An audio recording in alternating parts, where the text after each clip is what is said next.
Today's devotion, June 25. Wake the cities from outpost. Wherefore come out from among them, and be ye separate, says the Lord, and touch not the unclean things, and I will receive you. 2 Chronicles 6 verse 17. As God commandment-keeping people, we must leave the cities. As did Enoch, we must work the cities but not dwell in them. As far as possible, our institution should be located away from the cities.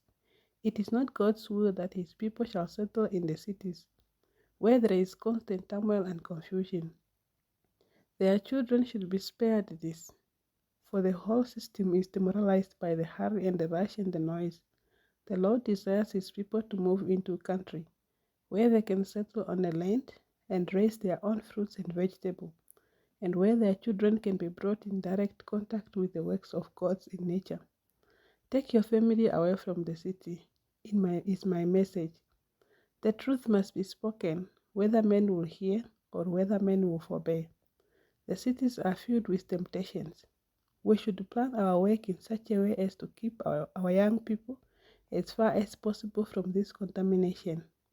The cities are to be worked from outpost, said the messenger of God. Shall not the cities be warned? Yes, not by God's people living in them, but by their visiting them, to warn them of what is coming upon the earth. When iniquity abounds in a nation, there is always to be heard some voice giving warning and instruction, as the voice of Lot was heard in Sodom.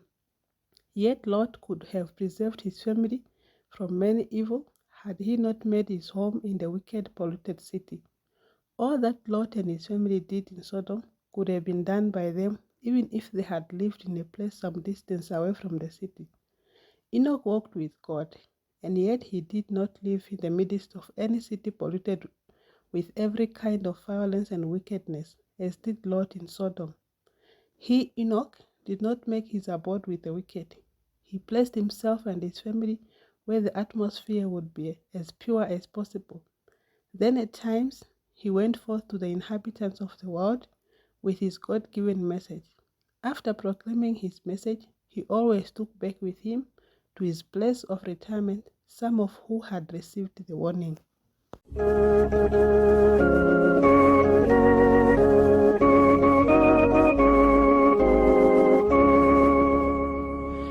Watchmen on the walls of Zion, what will tell us of the night? Is the day star now arising?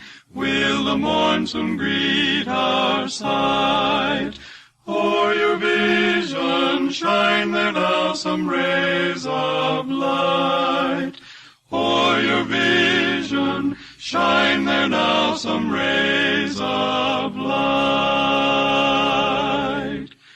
We have found the chart and compass, and are sure the land is near. Onward, onward, we are hasting, soon the haven will appear. Let your voices sound aloud.